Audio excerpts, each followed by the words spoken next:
What if I told you that mastering a fundamental concept in photography could transform your photos, allowing you to guide the viewer's eye, create drama, and truly make your subjects sing? It's not about complex post-processing or expensive gear. It's about harnessing a core photographic principle. Today we're unlocking the secrets of depth of field, showing you how to achieve those stunning, blurry backgrounds or landscapes you've always admired. Sounds good, doesn't it? Have you ever seen a portrait where the person just jumps out with a beautiful, creamy, blurred background? Or a landscape photo where every detail from the flower in front to the mountain miles away is perfectly sharp? That, my dear listener, is the magic of depth of field, or DOF if you like short names, which I generally don't. Depth of field is simply how much of your photo appears acceptably sharp both in front of and behind your main subjects.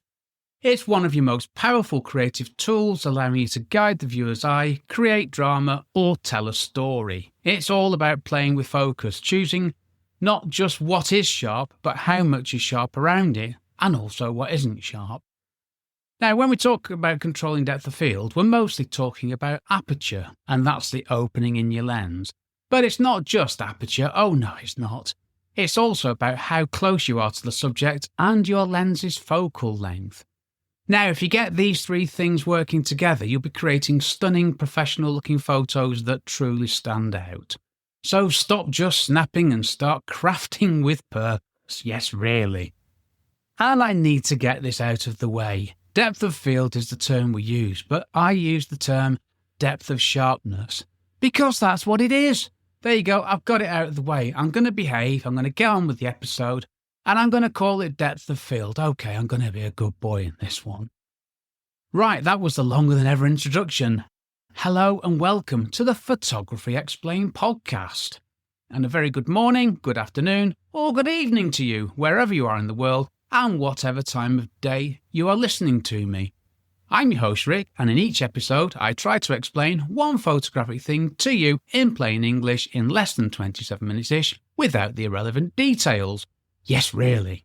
I'm a professionally qualified photographer based in England with a lifetime of photographic experience, which I share with you in my splendid podcast. Yeah, today we're diving into one of photography's most visually impactful creative controls, depth of field. Sorry, depth of sharpness. No, stop it, Rick, behave. We're going to explore how you can use it to make subjects pop from a dreamy blurred background or ensure every detail in your epic landscape is razor sharp. This is practical stuff that you can do, dear listener, to get the shots you want every time. How utterly splendid. Let's get into this. Right, so here are 5 top tips for mastering creative depth of field. These things will simplify how you think about sharp and blurry bits in your photos, and they'll help you achieve professional results. Number 1. Aperture's power, your blur control dial. First things first, the biggest player in the depth of field game is Aperture, and that's not a surprise, is it? And the aperture, it's the opening in the lens, and it's controlled by those funny F numbers like f1.8, f5.6, f16, what have you. But this is what you need to know. Small f number, wide aperture, shallow depth of field. Talking here like f1.8, f2.8, f4. These wide openings let in lots of light, and crucially they create a very shallow depth of field. This means only a narrow sliver of your photo will be sharp. This is your go-to for that creamy, dreamy background effect, often called bokeh, which sounds more like a Japanese flower arrangement, but just means the quality of background blur. I didn't know that was what bokeh meant, to be honest with you, so I've learnt something too. Ha ha ha. Right, then there's a large f number, which is a narrow aperture, which is deeper depth of field. And we're talking f8, f11, f16, f22, f32 if your lens has got that on it. These narrow openings let in less light, but they give you a deeper depth of field. This means a much larger portion of your scene from near to far will appear sharp. And this is ideal for landscapes where you want everything from the rocks at your feet to the clouds in the sky to be in focus. And it's what I tend to use for photographs of buildings, especially when I've got some foreground interest that I want to get sharp. So the aperture is your magic dial for controlling how much blur you get. So what do you do if you want more blur? Choose a smaller f number. Want less blur? Choose a larger f number. Simple, isn't it? Ish. 2. Blurry backgrounds make your subject pop. This is probably the most popular creative use of depth of field, and for good reason. A beautifully blurred background, which is that lovely bokeh we just mentioned, it helps you isolate your subject and make them stand out from distractions. Now, this is used in portraits. This is the classic example. So you want the person's face, especially their eyes, that's a very important point, that, to be tack sharp. A wide aperture like f1.8 or f2.8 will beautifully melt away the background, making your subject truly pop. It makes the viewer focus exactly where you want them to. But be careful at these apertures, you've got to focus on the actual eyes. If you focus on the nose, for example, the eyes might not be sharp. So to give yourself a bit of latitude, you might want to stop down a bit to 2.8 or whatever, f4. It depends what lens you've got and the focal length you're using. But this is why practice is so important. So take that thought, have a go yourself and see what works for you. I'm not a big portrait photographer, so it's not my thing really. Right, product photography. Done a bit of this. If you're shooting a product, say a lovely new gadget or a delicious sandwich, like a cheese and pickle sandwich, my favourite. Haha. Blur in the background ensures the product is the star of the photo. And then there's detail shots. If you want to highlight a specific detail on a building, a flower, or a piece of jewellery, a shallow depth of field draws the eye precisely to that point, eliminating busy surroundings. So to get that lovely blurry background, remember, use a wide aperture, small f number. Get closer to your subject, more on this later. And ensure there's distance between your subject and the background. The further away the background, the blurrier it can get, which is excellent. Right, number 3, sharp from front to back, the landscape dream. See, on the flip side, sometimes you want everything in your photo to be sharp, and this is especially true for grand landscape shots, architectural exteriors, and for large groups of people where every face matters. So landscapes, imagine a vibrant flower in the foreground, a winding path in the midground, and majestic mountains behind. Now, to capture all of that in sharp detail, you need a deep depth of field, and this means choosing a narrow aperture like f11, f16, f22. You want everything from your very nearest point of interest to the furthest distant horizon to be crisp and clear. Now, group photos, this is a great point, this. If you're photographing a family reunion, big group of friends, large party people, whatever it is, you want everyone's face in focus, don't you? Not just the front row. And if you've got people arranging like a horseshoe pattern or what have you, you want everybody's face to be equally sharp. Of course you do. A narrow aperture ensures that everybody from front to back is acceptably sharp. And then there's good old architectural photography, my bread and butter. For buildings, I always want every line, every detail, every texture to be sharp from the ground level to the highest point. And I rely on narrower apertures for this consistent sharpness. I'll come on to a little bit more on that in the what do I do bit. So let's remember, when aiming for maximum sharpness throughout your scene, use a narrow aperture, large f number. Focus carefully at the correct point, often about a third of the way into the scene, which is also called the hyperfocal distance, but that's one for a more complicated day, okay? And consider using a tripod for stability, especially with narrower apertures which let in less light and require longer shutter speeds. Check out episode 210 for more about my best friend, the tripod, and many other episodes. Number 4, beyond aperture, distance and focal length secrets. While aperture's the main thing we think of, it's not the only factor affecting depth of field. There are 2 other crucial elements which play a huge role, often without you even realising it. Distance to subject. The closer you are, the shallower the depth of field. This is a big one.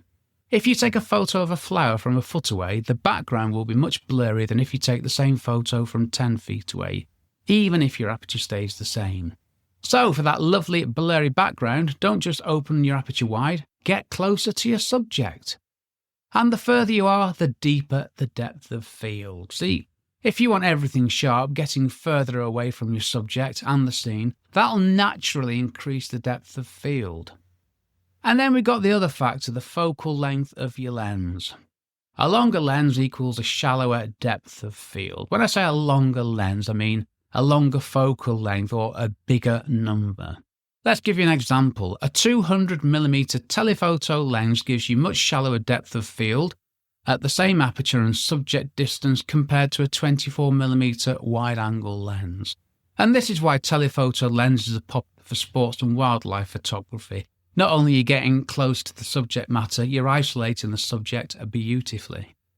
Wider lenses equal deeper depth of field. So wide-angle lenses like 17mm or 24mm inherently have a deeper depth of field, making them great for landscapes where you want everything sharp. See, understanding these two factors means you've even more tools in your creative toolbox to control what's sharp and what's gloriously blurred. And let's not forget crop factors here. I know, I still haven't done that episode I threatened to do some time ago. When I'm talking about focal lengths, I'm talking about on a full frame camera. If you've got a crop sensor camera, you've got to multiply the focal length by the crop factor, okay? Number 5, pinpoint focus, the key to effective depth of field control. All this talk of blurry backgrounds and sharp landscapes, it means nothing if your actual subject isn't perfectly in focus. And that's got to be your primary aim, get your subject in focus. So mastering your camera's focusing system, it's absolutely crucial when playing with depth of field. It's so important.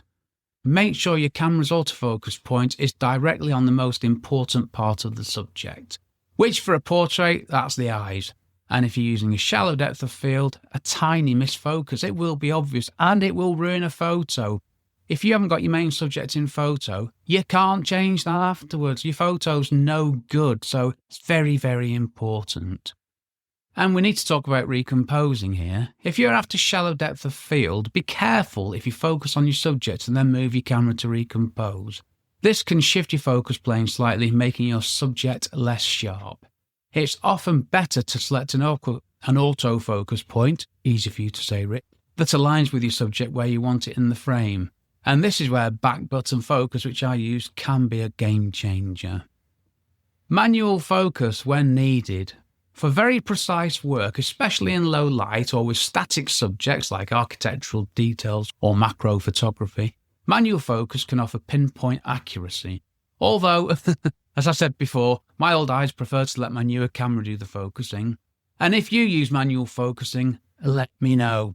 And if you're using a tilt shift lens, manual focus is your only option. That's why I don't have one, because I'm getting old and my eyes aren't great. So you got to remember, the goal is always to have your subject matter tack sharp, even if everything else is beautifully blurred or crystal clear. Your subject has to be tack sharp. So there you have it. That was my comprehensive guide to creatively using depth of field. It's about taking command of that magical blur or lack thereof. Practice, practice, practice. So important you practice these things. And here's something for you to do, dear listener. Go out with your camera and experiment with aperture. Find a subject, take photos at your lens's widest aperture, smallest f number for a super blurry background, then take photos of the same subject at a much narrower aperture, a larger f number, like f11 or f16, to get more of the scene in focus. Also, try getting really close to your subject and then doing the same from further away, and see the differences for yourself. It is truly eye-opening. And you can do the same with focal length, of course you can. So there's 3 different things there. You got aperture, focal length, and distance to subject. Have a play around with all those and see what you get. And when you've done that, let me know how you get on. It'd be lovely to hear from you. Right, what if I use a phone to take my photos? Well, great question, Rick. Phone cameras with their tiny sensors and wide-angle lenses, they generally have much deeper depth of field just by default. And this makes it harder to get those super blurry backgrounds. However, most modern smartphones now have a portrait mode which uses software to simulate shallow depth of field. And this works surprisingly well most of the times, although it can sometimes struggle with tricky edges. So you can definitely still play with blurry backgrounds on your phone. Don't restrict the portrait mode to taking photos of people. Take a photo of a tree, for example. And as for landscapes, phones often excel at keeping everything sharp due to their inherent depth of field and default wide-angle lenses. What do I do? Well, as a professional architectural and real estate photographer, depth of field is incredibly important to me. My approach boils down to meticulous control of depth of field with every photo that I take. I predominantly use narrower apertures, normally f8 or f11 and f16 when I need to ensure every line and detail of the building is sharp from doorstep to the roof line. This is my depth of sharpness sweet spot, and this is using a 17mm focal length and photographing buildings from a similar distance, to be honest with you. Tripod all the way. Because narrow apertures mean less light, I almost always use a tripod. This allows me to use longer shutter speeds without any camera shake. It basically allows me not to worry about shutter speed, but I'm still using the lowest ISO of 100. Precision focusing. I manually select my focus point for every shot, ensuring critical sharpness on the most important architectural elements. And I use back button focus here. And on my Canon 6D, I've only got 11 focus points, and I manually select the focus point every time. Okay, so when do I use shallow depth of field? Well, occasionally, if I'm highlighting a specific design feature or a detail, I might use a wider aperture, but this is the exception. It's not the rule in my architectural work. I do it every now and then. And yeah, I'll just reiterate the point. I use the lowest ISO on my Canon 6D to maintain maximum image quality and detail, and that's complementing my depth of field choices. So you're putting all these bits together to get the best photo that you can. And this is what I do. It's the practical application of what I've told you in this episode. These are things I've used during countless shoots, ensuring every image I deliver is crystal clear, professional, and it reflects what I wanted from that photo, which is normally tack sharp, high quality images. Right, final takeaways and the summary for creative use of depth of field. Mastering depth of field is a cornerstone of creative photography and professional photography. So remember, aperture is key. Wide apertures, small f numbers create shallow depth of field, blurry backgrounds. Narrow apertures, large f numbers create deeper depth of field, everything sharp. Distance matters. Getting closer to your subject makes depth of field shallower. Focal length plays a role. Longer lenses naturally give shallower depth of field. The larger the focal length number, the less depth of field. Yeah, that's right. I sometimes doubt myself on this stuff. Focus is crucial. Ensure your intended subject is perfectly sharp, especially with shallow depth of field. And finally, experiment. Try different settings to see the dramatic visual impact you can achieve. And we can all do this. If we've got a camera, we can all do this. And if you practice this, you can genuinely transform your image capture technique to get the best photos that you can, and the best photos you possibly ever have done. Right, some thoughts from the last episode. Well, mastering camera modes, it's a journey, not a destination. Some thoughts from the last episode. Mastering camera modes, it's a journey, not a destination. Keep experimenting with all the modes. Program P, AV, TV, and M. And the more you use them, the more intuitive they become. And I hope you've given manual mode a go, and I hope that you're trying your favourite priority mode, aperture or shutter, because these things help you understand the exposure triangle and lots more in photography. So it's all good stuff, and if you've got tricky lighting, these things will help you, especially manual. As I said last episode, learn how to use manual mode doesn't mean you have to use it every time, okay? Right, next episode. Well, episode 213, your first 5 steps into landscape photography, even in your local park. Yeah, we're going to explore how to get started capturing stunning landscapes, even if you're just starting in your local park. Subscribe so you don't miss it. Right, get an email from me, ask me a question. Well, there's been some changes to my websites, so to get in touch at the moment, email me, sales@rickmcavoyphotography.co.uk. Or fill in the form on the website. That's not taking you to the email form yet, because I've got a new website. I've got a brand new website, rickmcavoyphotography.com. The old podcast website, photographyexplainedpodcast.com, is being retired. So hopefully everything's going to direct you to the new website, which is shiny, sparkly new, Have a look, let me know what you think. Right, move on, Rick. Subscribe and never miss an episode. If you're enjoying the podcast, and why wouldn't you, subscribe now on Apple Podcasts, Spotify, or wherever you listen. It ensures you get every new episode and it helps us to reach more photographers. It really does help. So don't delay. Subscribe today, please. Okay, this episode was brought to you by a cheese and pickle sandwich. Yes, really. And a carbonated fizzy drink with no sugar. I know, you've heard this before, haven't you? Which I consumed before settling in my homemade, acoustically cushioned recording emporium. I've been Rick McEvoy. Thanks again very much for listening to my small but perfectly formed podcast, it says here, and for giving me 27 minutes of your valuable time. Now, I reckon this episode's going to be about 20 minutes long after editing out the mistakes and the bad stuff. More on that in another episode. I'm still busy getting my website finished off, so please have a look, rickmcavoyphotography.com. It's much better than the old one, and I'm just going back to having one website rather than 4 or 5, which ended up being not what I needed. And with that, I'm going to stop waffling and say thanks for listening, take care, stay safe, cheers from me, Rick.